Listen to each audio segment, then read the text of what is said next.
they can only do evil with it. Bring it to customer relationship department, bring it into brand building. That's where we can achieve something that will actually work with the general public. Simple tips if you want to do this yourself. On your Twitter page, state your intentions. Will 1 in 10 of your messages be commercial? That's fine, just say so. Are you going to reward anyone? Are you going to receive money for tweets? Will you follow back? Just state the intention and everybody's happy. On Facebook, be specific. Increase your click-through rate by always having a real-world available option for every fan group or club that you launch. If you're not willing to meet the people in the real world, don't expect to convert them online.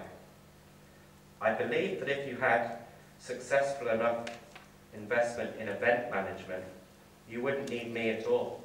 You will all go online and discuss the event and the real-world interaction I've had with you.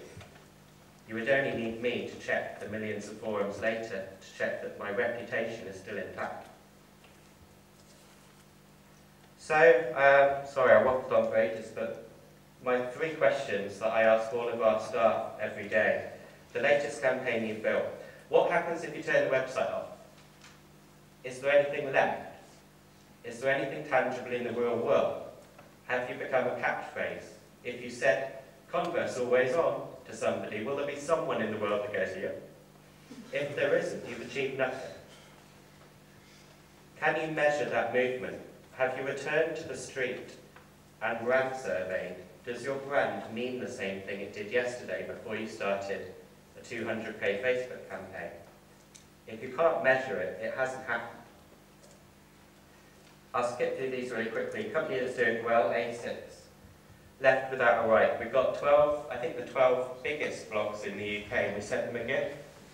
The idea of left and right is that you cannot have a right without a left. You can't have art without science. You can't have love without hate. And the shoes that reflected this artistic passion were 80s retro. So we took everything that was 80s retro, that's a BMX bike, and we used architectural modelling tools to create little models of them, and then we cut them in art.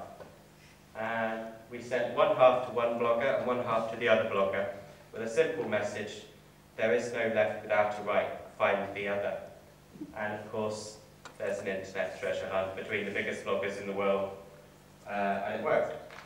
I don't have web, so I can't show you that video, but it's an example of how creativity was used in a very simple technical environment to create social movement. I really want to ask you to follow this Twitter account.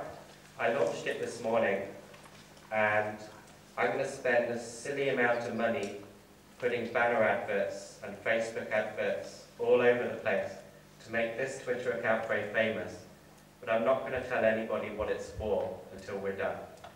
Let's see what happens if we subject ourselves to social media world without intention. Because I have to run after the break, I can take just a couple of questions now. Noah? That's from Renegade or email address.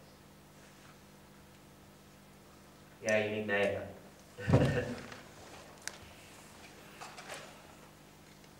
Okay, cool. Just a quick one so that you get value. What's your thoughts on Google Caffeine, and do you think it's a bit too late? Sorry, what's your thoughts on Google Caffeine, and do you think is Google acting too late? On the Google Caffeine, the new search algorithm that they're planning to roll out, or they are rolling out in a minute, is it too little too late?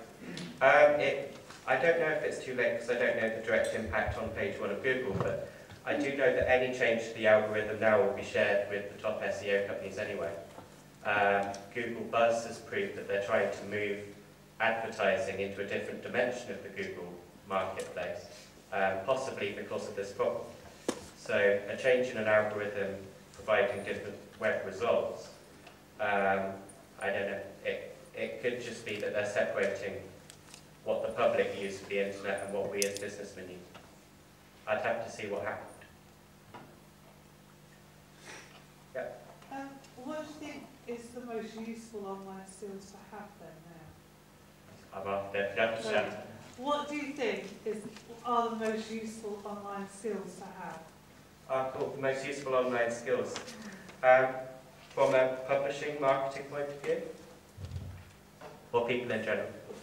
person who can use the computer but has got no idea about blogs and web and things like that. So where do you start?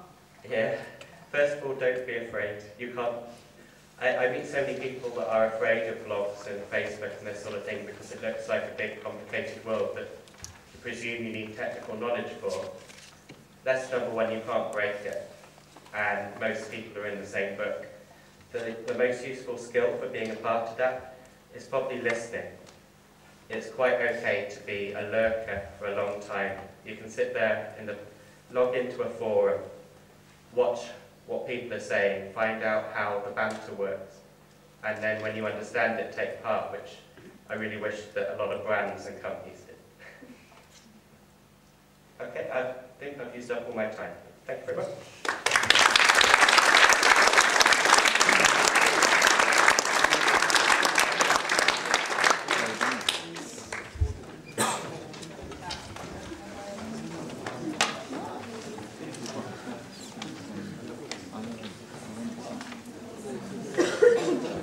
Thank you, Alex.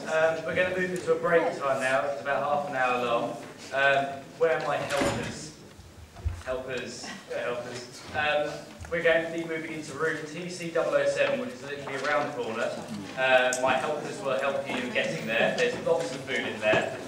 Too much for me to take home, so please eat as much as possible. And there's refreshment, drinks and things. So half an hour.